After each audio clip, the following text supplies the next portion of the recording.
Hello everyone, Tracy Luciani-Price from Price Team Mortgages. I had to go home because for some reason it was not working at work, so I'm in the comfort of my living room and just wanted to give you some ways to improve your credit. So the FICO score, best score you can get, is called the unicorn. It's 900. And we have seen some 900 scores. That's not the average score for a majority of Canadians. But it's very easy to achieve a high score if you follow some of these tips that I'm going to give you this evening. So number one, the way to improve your credit score very quickly is not to max out credit. If you max out credit, it is very, very bad and your credit score will go down. And lo and behold, if you go over your limit, and a lot of times that happens and clients don't even know, even $100 or $200 or $150 will drastically cause your score to drop. So sometimes by as much as 50 points. So really watch your balances. And if they are high, make sure that you stop using that card and pay it down every month. People think that just because they have a limit of $3,000 that they have $3,000 to spend. Well, nothing could be farther from the truth. You want to spend maximum, I should say, 50% of your balances. So if your balance is $2,000 and you find that you're pretty much maxing it out, if you want to improve your credit score, call your creditor and get them to increase the limit. And if you get the increase in limit to $4,000, then you're only using 50% of the utilization. Your credit score will go up. The other most important thing is always pay your bills on time. And a lot of times people don't realize that even though the date is, let's say, the 29th, and they pay it from their bank on the 29th, it doesn't hit the creditor until sometimes 4 to 5 days later. And all of a sudden you have what is considered a late payment. So really, really watch that you're making your payments. What I suggest clients do is actually make it a week before your due date and pay on the due date. Another thing that people really should watch is making sure that they have no collections. This is one that a lot of people get caught in. They had a Rogers bill that they didn't pay from years ago. It is now a collection. It means that the creditor has sent this to be collected. It's really horrible the way creditors treat people in Canada. They just basically mar your credit and you have no choice but to pay it. We have some people that say, I'm not paying it on principle. There is no principle when it comes to credit.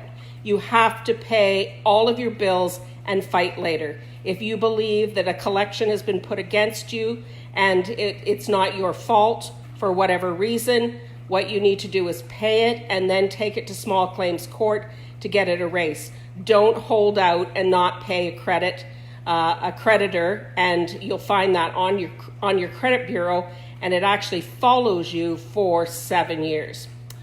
So what you really need, this is the big thing that people need to know, is you really need, it's called 2 and 2. You need to have a credit card with a $2,000 limit. Pay it on time, don't max it out, your credit score will go up.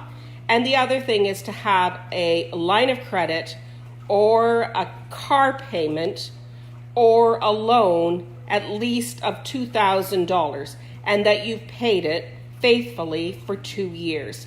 So these are the things that you are needed to do in order to get a high credit score.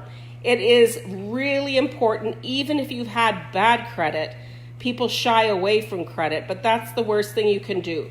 What you need to do is reestablish good credit if you have had bad credit.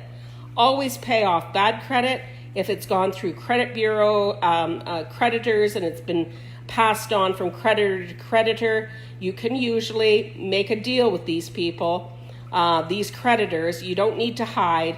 They will usually take, if it's gone through 3 or 4 different credit agencies, you will be able to pay 50% of the balance owing. What you do is call them, say, I have the money now, and make a deal with them. If you have difficulty, find someone who likes to make deals that you know of. You can ask them to be your agent and make a deal with them to pay them 50% of what's owed. What you want to make sure is you get a full and final release. Now, a lot of people don't realize that sometimes what happens is they pay a partial amount of the bill and it still stays on their credit. So the best thing, you don't want to have these issues. Pay your bills on time. You only need a credit score of usually at least 680 in Canada. What you're seeing on Credit Karma is not your actual FICO score. So some people are kind of surprised to find out that their score might be lower than what they are seeing on Credit Karma. That's because the lenders are looking at all types of risk. Not only that you pay your bills on time, the level of your indebtedness, how you pay, and even what kind of facilities you're using.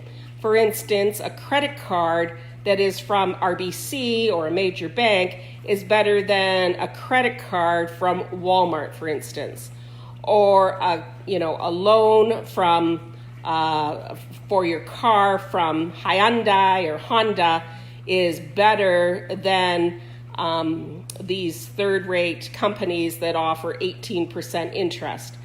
But the most important thing is if you have debt, pay it off. If you have a credit score and you make sure that you are paying your bills on time, you don't max out your credit, you need 2 and 2, and the credit is only a part of the whole system of buying a house in Canada. One segment, but a very, very important segment. Now, I'll just put a final word. If you don't have good credit and you know you have bad credit, if you have a large down payment, what I'm talking about is 20% or more, we can always get people into houses that way. So don't shy away from a house just because you've had issues.